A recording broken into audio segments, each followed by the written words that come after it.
Boa tarde, turma. Vamos dar início à nossa aula de História, certo? Um capítulo novo, um novo modo de explicar a vocês o conteúdo, certo? Espero que vocês entendam esse novo modo, como vai ser a partir do livro. Vou explicar diretamente do livro o assunto, certo? Não mais nos slides, por enquanto, sim no livro.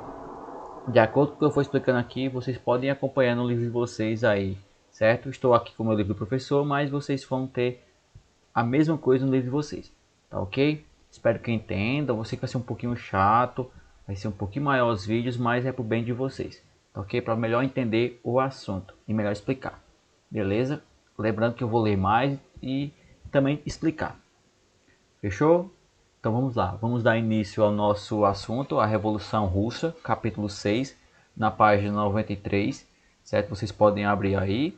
Então aqui na página 94, já no primeiro tópico, nós vamos ver o tópico Rússia czarista, tá? Vamos entender então o que é czarista. No final do século XIX, o Império Russo era o maior país do mundo, com cerca de 22 milhões de quilômetros quadrados. Era bem pequenininho. E abrigava uma população de cerca de 160 milhões de habitantes. É pouco, assim, naquela época era muito, mas hoje é pouco, porque o Brasil tem 210 milhões de pessoas. Mas, para você ver a diferença do tempo para cá, né? Composta por dezenas de povos com línguas e costumes próprios. Beleza. O regime político era a monarquia absolutista, ou seja, é tipo um rei, um imperador que mandava lá. E todo o poder se concentrava nas mãos do czar. Quem é o czar? Vocês podem ver aí no cantinho na página de vocês. Soberano tido como eleito por Deus e que além disso tinha o título de autocrator, isto é, chefe do exército. A palavra czar vem do latim Caesar, que vem de César lá da Roma antiga. Beleza. Ele nomeava e demitia ministros conforme sua vontade, censurava os jornais e revistas e decidia em nome da nação. De 1613 a 1917, o Império Russo foi governado pelos czares da dinastia Romanov, certo?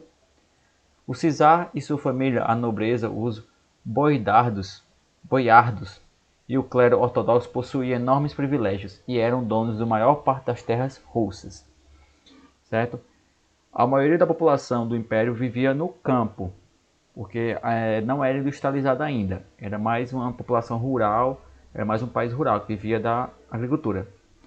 Uma parte desses camponeses era formada de arrendatários. Já a maioria deles, os manjuques, eram explorados por seus senhores, que eram senhores de escravos, senhores feudais, perdão. Pagavam ao governo altos impostos pela sua terra e por isso viviam pobremente. Eram eles os mais atingidos pelo analfabetismo, pelas doenças e pelas crises de fome que assolavam o país com frequência. Porque lá o frio, o inverno, ele é muito rigoroso, como vocês podem ver, lembrar na Guerra de Napoleão, como vocês vão ver na Segunda Guerra Mundial, que foi o que determinou a queda da Alemanha. Foi a derrota para o Capitão Frio. Vocês vão também entender essa piada, Capitão Frio. Por isso, a história da Rússia Imperial ocorreu várias rebeliões camponesas, certo? A maioria delas foi a rebelião de Pugachev, que só foi derrotado pelo exército czarista depois de muita luta sobre a modernização e a indústria. Opa, aqui nós podemos ver o processo de mudança na Rússia, tá? Que tem o seguinte: outra resposta dos camponeses à pobreza e à opressão czarista foi migrar do campo para as cidades entre 1803 e 1914. Vocês percebem aí, ó, a revolução foi em 1917, ou seja, já começou a ter um processo de mudança na Rússia, beleza? A população urbana russa mais que triplicou, passou de 6 milhões para 18 milhões de cidadãos. Nas cidades, eles trabalhavam e buscavam emprego nas indústrias nascentes, porque a indústria na Rússia começava a crescer, começava a aparecer. As cidades começavam a crescer mais ainda. Na segunda metade do século XIX, o Império Russo estava se industrializando graças à entrada de capitais estrangeiros, alemães, franceses, belgas. e a mão de obra farta e barata. Como vocês podem ver, do fim do campo para as cidades. É igual aqui no Brasil, vocês vê lá as pessoas que saíram daqui do Nordeste, saíram do campo e iam para as cidades lá em São Paulo e eram quase escravos. Tá ok? A industrialização era impulsionada também pela exploração do petróleo, pela produção de aço e pela construção de ferrovias, entre as quais a Transiberiana. Vocês podem ver aqui o que é essa Transiberiana. No governo de Czar Nicolau II, certo? O capitalismo russo continuou se desenvolvendo e assumiram certas indústrias a cidades como São Petersburgo, Moscou, que hoje é a capital da Rússia, e Kiev. Nas fábricas, porém, os salários eram muito baixos, em todo lugar era assim, né? Vocês sabem que aqui no Brasil, na Inglaterra, tudo canto. Os riscos de acidentes eram altos, altíssimos, e a jornada de trabalho chegava a 14 horas por dia. Aqui no Brasil chegava a 16. Então, o Brasil é diferenciado. O Brasil é Brasil. Reagindo a isso, os operários russos promoviam greves e passeatas. Estas manifestações, no entanto, eram reprimidas sempre com muita violência. Olha outro ponto aqui. A vinda do campo, a violência pela polícia czarista. Certo? Esse contexto oprimido facilitou a entrada de ideais socialistas no meio operário intelectuais da Rússia. Professor, socialista, o que é isso? O que é comunismo? Vamos ter uma pequena aula sobre isso agora. Tá? É um resumo muito por cima. Quem quer saber mais sobre isso tem que estudar muito a fundo. Não aconselho agora, porque eu estudei na faculdade. Meu Deus. Vamos lá. O socialismo, como vocês podem ver aqui, ó, a entrada dos socialistas, de ideias socialistas. Vamos entender o que é o socialismo. Vamos lá. No século XIX, em meio a lutas de operários europeus por melhores condições de trabalho e de vida, dois pensadores alemães, Karl Marx, o mais conhecido, e Friedrich Engels, seu ajudante lá, seu parceiro, criaram uma corrente dentro do socialismo, a qual eles propunham, eles próprios deram o nome de socialismo científico. Tá? As principais ideias dessa doutrina, também conhecidas como marxismo, estão contidas em duas obras, O Capital e o Manifesto Comunista, que são dois livros de Karl Marx e Engels. Tá ok? Professor, como assim o socialismo? Vamos lá entender. A doutrina marxista propõe a transformação da sociedade visando a repartição da riqueza, ou seja, dividir a riqueza para todo mundo. Nem assim, não é para um ter mais e outro ter pouco, não. Todo mundo ter igual, tá? E há uma maior igualdade social. Opõe-se ao liberalismo, certo? Crítica e justiça social e propõe o advento de uma sociedade sem classes, ou seja, não existir classe operária, classe burguesa, classe rica, classe pobre. Todo mundo seria igual perante a sociedade. Beleza, certo? Pequeno ponto sobre o socialismo. Tá bom? Então, pulando para a próxima página, 96.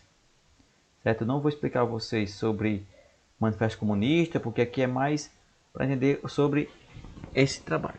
Tá? Vamos pular aqui diretamente para o socialismo na Rússia, página 96. O ambiente de grande revolta e pobreza e as traduções das obras de Marx para o russo facilitaram a penetração do socialismo no país. Com base nelas, os intelectuais operários russos organizaram vários grupos políticos que têm tendências socialistas, que em 1898 se juntaram e formaram o Partido Operário Social Democrata Russo, o POSDER. Estamos aqui mesmo. Este partido foi duramente perseguido, claro, né? E sendo logo desmantelado pelas polícias de Czar, que prendeu vários de seus membros. Porém, os seus principais líderes, Vladimir Ulyanov, o conhecido como Lenin, guarda esse nome, Lenin. Ele vai ser bastante importante lá no continuação, certo? E Levi Brontin, acho que é assim o nome dele, Trotsky, certo? Ele também vai ser bastante importante lá na frente. Guarda esses dois nomes, Lenin, Trotsky, certo? Deixaram a Rússia, ou seja, fugido, e voltaram e voltaram a se organizar no exterior. Ou seja, eles resolveram fugir, senão iam ser presos, torturados e mortos. Tá? Havia, no entanto, divergências internas entre os socialistas russos. Essas divergências ficaram evidentes durante o Congresso do Partido Operário Social-Democrata Russo, realizado em 1903, que assim dividiu os dois grupos, o grupo do Lenin, certo?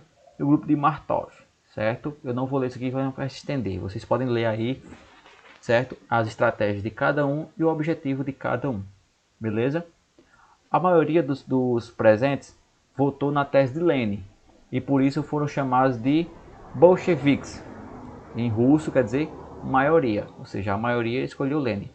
Já os seus opositores ficaram conhecidos como mencheviques, que se chama minoria em russo. Bolcheviques, mencheviques, certo? O socialismo ficou dividido entre esses dois, que isso vai ser bastante importante lá na frente, lá na próxima aula, ok? Na página 97, nós vamos ver uma rebelião popular que aconteceu aqui na Rússia, certo? Chamado Domingo Sangrento, que vocês podem ler, que foi um dos pontos bastante importantes para a revolução, certo? Mas aqui nós vamos ver mesmo importante é na próxima página, certo? Que na página 98, onde está dizendo o seguinte: a população reagiu ao Domingo Sangrento, que vocês vão entender lá quando vocês lerem, que é bastante importante, certo? Promovendo uma série de greves e revoltas. A mais famosa delas foi a revolta dos marinheiros contra os castigos corporais e a fome em a que eram submetidos à marinha czarista.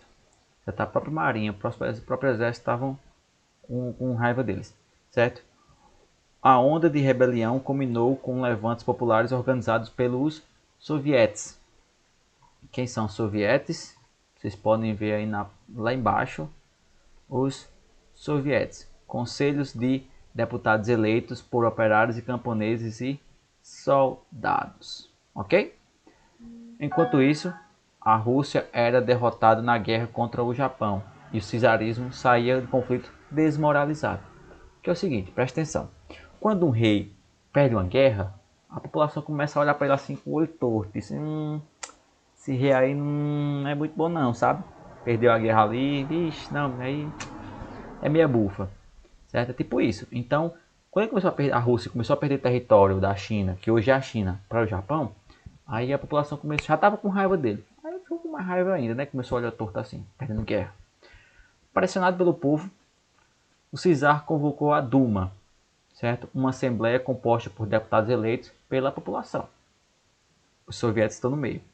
Mas logo em seguida, vendo-se fortalecido, dissolveu a Duma e voltou a governar de forma autoritária. Tá?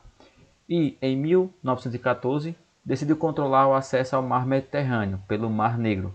A Rússia czarista entrou na Primeira Guerra Mundial, que aí sim a gente começa lá a entender agora a Primeira Guerra Mundial. A Rússia entrou, né, para poder ganhar espaço. O Império Russo lançou contra os alemães cerca de 13 milhões de soldados. Mas esses exércitos numerosos careciam de fuzis, ou seja, armas, botas para andar no frio, no gelo, cobertores para o frio, né? Sobretudo de treinamento adequado. Professor, o que isso causou? Qual foi a merda que deu? Olha só, o resultado foi trágico. Trágico. Em pouco tempo, cerca de 3 milhões de soldados foram que? Mortos. E a população civil também foi fortemente atingida pelo desemprego, pela inflação e pela fome. Tá? O principal inimigo da Rússia. Tá bom, pessoal? Pronto. Aqui nós terminamos a primeira parte. Cenas dos próximos capítulos na próxima aula, tá? Para vocês ficarem já cientes como serão a próxima aula. Quem quiser ler e continuar lendo, beleza. Mas aqui vamos parar por aqui, certo? Para não ficar tão estendido. Ou seja, nós estudamos sobre a Rússia czarista, que é o Império, certo? Estudamos sobre a modernização, a industrialização, a vinda do povo do campo para a cidade. Vimos o socialismo entrando nas fábricas, entrando na Rússia. Vimos como foi o socialismo russo, com os dois principais líderes, Lenin e Trotsky. Tá? Vimos também que esse socialismo foi dividido em dois, os bolcheviques, maioria, e os mencheviques, minoria. Certo? Vocês vão ler aí sobre a Rebelião Popular de 1905, que é bastante importante, e nós vimos como se deu, começou as revoltas. E na próxima aula nós vamos ver sobre o período, como foi o processo realmente revolucionário, certo? Como foi que começou a guerra, tiro, porrada de bomba para mudar, para realmente começar a Revolução Russa, tá ok? Que aí já é a parte 2 do nosso conteúdo. Fechou, galerinha? Então, espero que vocês tenham entendido. Eu sei que foi cansativo, li e tudo mais, mas aí dá para você acompanhar diretamente do livro. Beleza? Estamos aí então. Até a próxima aula. Valeu!